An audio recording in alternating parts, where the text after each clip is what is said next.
So I think the best way to answer your question would be make a video and show as an example again how classes work. So from last week I have my dog class. This is a blueprint for a dog. All dogs will have a name, a weight, a color, and another class which is a dog tag. You'll notice I don't have to have an import for the dog tag because it's in the same package. NetBeans will handle this for you, so don't worry about packages or anything like that. You can see that dogs can bark, and when they bark, you have to tell them how many times they're going to bark, and they have all these different ways to set properties. So this is a simple basic class. It's a blueprint. Over where we use it is in I guess any other class can use it. In this case, my main class my main class and my main method are going to use it. So what's actually where my line of code is at, where I'm executing, is going to be creating new dogs and things like that. So you can see over here on line 25, the code's going to start right here because it always starts in the main method. It's going to run this line, this line. Then on line 25, it's actually, you can control click to follow code, going to call this code. Now this code doesn't look like it's doing anything, but it's actually creating a new dog because of this new keyword. This dog with the empty parameters is a constructor. So I'm creating, so that blueprint I'm taking and I'm like creating an object out of that. Now I have this new dog. My variable name for it is called dog2, and I can set the properties of it. So I can set the input name, the weight, the color, and then I can reassign it. I can do whatever I want. I can create other dogs.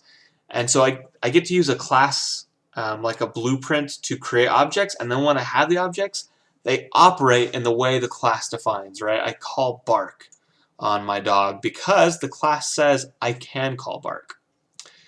I think your question also has to do with inheritance, which we won't talk about now, or we're not going to get into in depth now. But let's say we have a bunch of different breeds of dogs that all have similar properties but have things slightly different. So I could create a new class, and I can name it, I don't know, what's a dog breed? Terrier.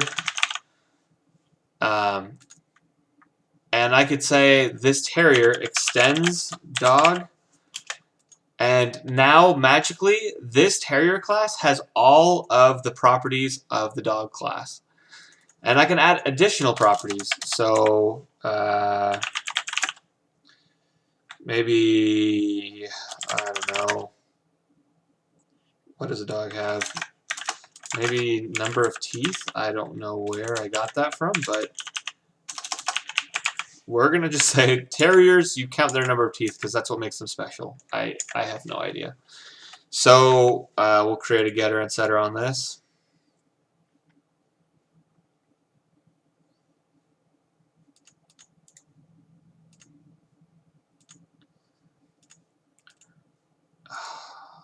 I missed the checkbox. I can't. There we go. Okay. So now over in our sample, I can create a dog, and my dog2, which is a dog, doesn't have a number of teeth because he's only a plain dog. We don't know he's a terrier, right? So you can see the set number of teeth is throwing an error because dogs don't have a number of teeth. But if dog was a terrier, so let's create a terrier. So we're taking that terrier blueprint, we're creating one. Well, now I have bark, I have get name, I have set name, and I have get number of teeth and set number of teeth. So that's what inheritance does for us.